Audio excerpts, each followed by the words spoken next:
Back to our YouTube channel. मैं हूं doctor Sonali और आज हम बात करने वाले हैं एक बहुत ही इम्पॉर्टेंट टॉपिक पे। रिसेंटली हमने देखा कि सुष्मिता सेन जो थी उनको कार्डियक अरेस्ट हुआ, मतलब हार्ट अटैक आया उन्हें, और उनकी जो कोरोनरी वैसे काफ़ी कन्फ्यूज़न है कि कार्डियक अरेस्ट था, हार्ट अटैक था या क्या था, बट उन्होंने जिस तरीके से बताया है कि उनकी एक मेजर जो है कोरोनरी आर्टरी वो ब्लॉक थी। तो आज हम इसी के बारे में बात करेंगे कि आखिर ऐसा क्यों होता है कि जब, या फिर उनके साथ ऐसा क्यों हुआ कि वो तो बहुत फिट थी, एकदम फाइन थी, डाइट उनकी बहुत अच्छी थी, उनके डॉक्टर्स थे, पर स्टिल उन्हें ऐसा क्यों हुआ और ऐसा क्यों होता है, और आप इस सब चीज़ों से कैसे बच सकते हैं, कैसे चीज़ों को मैनेज करके चले अपनी लाइफ में ताकि इस तरह की प्रॉब्लम हमें ना हो। तो चलिए वीडियो को स्टार्ट।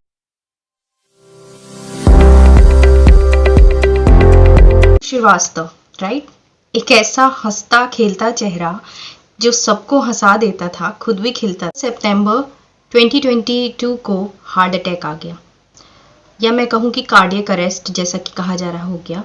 कार्डियक अरेस्ट क्यों हुआ उन्हें? इसका कुछ नहीं कह सकते हम, इसके बहुत सारे रीज़न होते हैं और अभी तक मुझे नहीं पता चला है। अगर आप चाहते हैं कि मैं इस पर भी वीडियो बनाऊं, इन पर भी, कि इन्हें ऐसा क्यों हुआ, या सिद्धार्थ शुक्ला जो थे वो 40 इयर्स के थे, जो कि राजू श्रीवास्तव जैसे 58 इयर्स के थे, बट स्टिल उन्हें कार्डियक अरेस्ट हुआ। सिद्धार्थ शुक्ला को भी हार्ट अटैक हो गया था, 2021 में इनकी डेथ हुई थी। लॉकडाउन के टाइम पे हमने देखा था कि जस्ट बाद, मतलब सेकेंड लॉकडाउन के जस्ट बाद उनकी, या टाइम उस समय चल ही रहा था, कहीं कहीं लॉकडाउन था कहीं नहीं था। के जो थे, इनके साथ भी यही हुआ कि कॉन्सर्ट में थे और अचानक से गाते के बाद उनको अनवेल फील हुआ एंड देन उन्हें हॉस्पिटलाइज किया गया एंड देन उनकी डेथ हुई। सेम चीज़ अभी आई है एक फीमेल के साथ ही, सब तो मेल थे, और एक मॉडर्न वर्ल्ड में, या मैं कहूँ वेस्टर्न वर्ल्ड में एक चीज़ फेमस है, that heart attack is a man kind of a thing. Females को तो हार्ट अटैक होता ही नहीं है, ऐसा मानते हैं कुछ लोग, हमारे यहाँ शायद ना मानते हो, बट हाँ बाहर ऐसा होता है कि मैन काइंड ऑफ थिंग इसे माना जाता है। क्यों माना जाता है? क्योंकि क्या होता है ना, फीमेल्स जो होती हैं उनमें एक हार्मोन होता है ईस्ट्रोजन, और जो ईस्ट्रोजन हार्मोन होता है वो फीमेल को प्रोटेक्ट करता है हार्ट अटैक से, हार्ट ब्लॉकेज से या कार्डियक अरेस्ट से, और उनके हार्ट को हेल्दी बना के रखता है। क्यों? क्योंकि ये हार्मोन जो होता है वो फीमेल्स में इसलिए होता है कि जब तक, मतलब कि उनका मीनोपॉज नहीं आता है ना, तब तक ये हार्मोन पीक पे रहता है, तब तक ये हार्मोन हर मंथ पीक पे आता है, ऐसे मतलब हार्मोन का लेवल अच्छा रहता है। और मीनोपॉज के बाद माना जाता है कि जो फीमेल्स होंगी उनमें हार्ट की प्रॉब्लम हो सकती है, बट उससे पहले अगर उन्हें कोई डिजीज़ नहीं है तो नहीं होती है। But in case of Sushmita Sen अगर हम बात करें कि क्या हुआ था, तो उन्हें जो हार्ट अटैक आया, उनकी जो एंजियोप्लास्टी हुई, उसका ये रीज़न था कि उनको एडिसन्स डिजीज़ थी। ओके, अब आप बोलेंगे कि एडिसन्स डिजीज़ क्या होती है? एडिसन्स डिजीज़ एक्चुअल में एक डिजीज़ होती है, मतलब कि एक हमारी बॉडी जो है ना उसमें किडनीज़ हैं। ओके, वी ऑल नो कि किडनी होती है हमारी बॉडी में। जो किडनीज होती है ना हमारी, उन किडनी के जस्ट ऊपर एक ग्लैंड होती है जिसे हम एड्रेनल ग्लैंड कहते हैं, और जब एड्रेनल ग्लैंड जो होती है ना वो अच्छे से वर्क नहीं करती है, या फिर थोड़ा कम हार्मोन सिक्रीट, मतलब ये ग्लैंड जो होती है ना वो हार्मोन सिक्रीट करती है, बहुत सारे हार्मोन सिक्रीट करती है। इनमें से दो मेजर हार्मोन हैं, जो कि है एक जिसे हम कहते हैं कॉर्टिसोल, और एक है एल्डोस्टेरोन। कॉर्टिसोल और एल्डोस्टेरोन ऐसे हार्मोन्स हैं जो हमारी एड्रेनल ग्लैंड सिक्रीट करती है, और ये हमारी बॉडी के लिए बहुत इंपॉर्टेंट होते हैं, बहुत ज़्यादा, क्योंकि ये हमारी बॉडी के नेचुरल स्टेरॉइड्स हैं। स्टेरॉइड्स हम सभी जानते हैं, स्टेरॉइड्स क्या होते हैं, एलोपैथिक मेडिसिन में हम सब ने सुना होगा स्टेरॉइड। तो जिन्हें एडिसन्स डिजीज़ रहती है उन्हें एक्चुअल में क्या होता है, उनकी बॉडी लो है, उनकी बॉडी में क्योंकि ये नेचुरल हार्मोन्स नहीं बन रहे हैं तो उन्हें ऊपर से लेने पड़ रहे हैं in the form of steroid. Okay, और स्टेरॉइड का साइड इफेक्ट हम सब जानते हैं कि over the period of a time जब हम हाई डोज ऑफ स्टेरॉइड लेते हैं तो वो हमारे हार्ट्स जो होते हैं ना उनको बहुत ज़्यादा वीक कर देता है, और उससे बहुत कुछ होता है, जैसे बीपी लो होगा, आपको इरेगुलर हार्ट बीट देखने के लिए मिलेगी, साथ ही साथ आपके हार्ट मतलब इंक्रीज कर सकता है हार्ट बीट को, heart failure, disease of heart failure वगैरह भी इसमें देखने के लिए मिलता है। हाँ, तो क्या होता है कि ये जो डिजीज़ है इसके कारण ऐसा हुआ।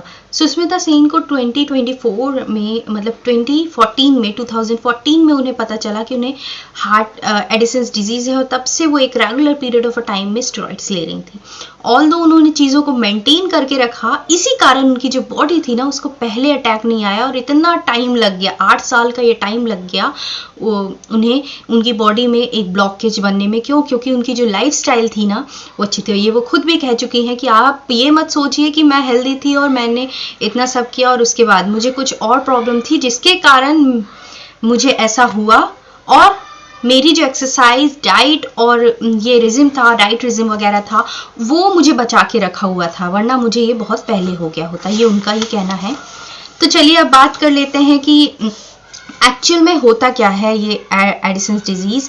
क्या होता है ना कि कुछ ऑटो इम्यून डिजीजेस होती हैं जिसके कारण हमारी जो बॉडी होती है ना वो खुद को ही मारने लगती है, और उन्हीं में से एक ये डिजीज़ है। इसमें क्या होता है कि आपकी जो बॉडी है ना वो खुद ही के सेल्स को किल करने लगती है, जिसके कारण ये होता है।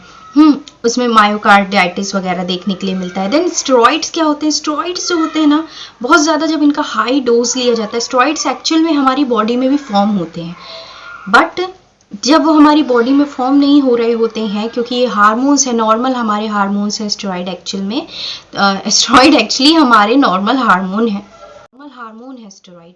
और जब ये हमारी बॉडी में फॉर्म नहीं हो रहे होते हैं तो हमें इन्हें ऊपर से लेना पड़ता है। ओके, और जब आप इन्हें ऊपर से लेते हैं और इनका डोज मेंटेन करना, हमारी बॉडी तो जानती है कैसे मेंटेन करना, बट हम ऊपर से ले रहे हैं तो हो सकता है एक्सेस भी हो जाए, हो सकता है कम हो जाए, क्योंकि हम हमेशा चेक करने के बाद तो लेते नहीं हैं।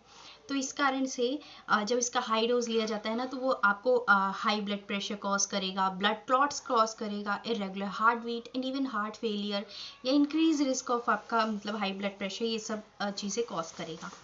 अब बात कर लेते हैं कि मतलब कैसे हम इन चीज़ों को जो है मेंटेन कर सकते हैं।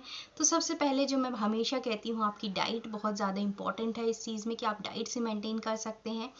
साथ ही साथ आपको क्या करना है, आपको डाइट कैसी लेनी है, आपको डाइट में 5 चीज़ों का ख्याल रखना है।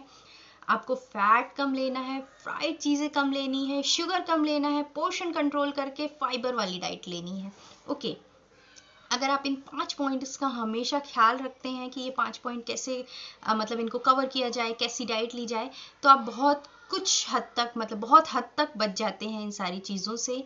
और जब भी आपको अगर कोई डिजीज़ है, कोई मेडिसिन पहले से चल रही है ना, तो आप देख लीजिए कि आप में को उसमें कैसी डाइट और कैसा आपका रूटीन होना चाहिए, आपको कितनी एक्सरसाइज करनी चाहिए।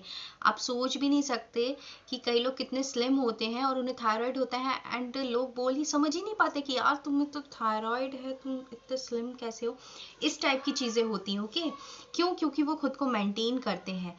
जैसा कि एडिसन्स डिजीज में होता है, इसके पेशेंट्स भी बहुत ऐसे हो जाते हैं कई बार क्या होते ही हैं, बट उनको क्यों नहीं हुआ? क्योंकि उन्होंने अपनी डाइट मेंटेन की, अपनी एक्सरसाइज मेंटेन की, क्योंकि उन्होंने एक्सरसाइज की, डाइट की, इसीलिए उनकी जो बॉडी थी वो काफ़ी हद तक उस डिजीज से लड़ रही थी।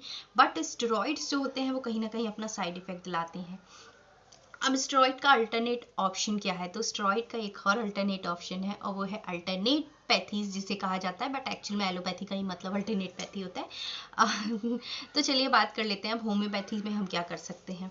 In case of any heart disease या आपको लग रहा हो कि आपको हार्ट प्रॉब्लम ना हो, तो उससे बचने के लिए होम्योपैथी में एक बहुत अच्छी टॉनिक आती है जिसे हम टोनिक आर्ट के नाम से जानते हैं। गोल्ड ड्रॉप्स भी कहा जाता है इसे, गोल्ड ओके महंगा होता है इसलिए गोल्ड ड्रॉप्स भी के नाम से जाना जाता है। आप SBL कंपनी की गोल्ड ड्रॉप्स ले लीजिए, बहुत अच्छा इफेक्ट करती है।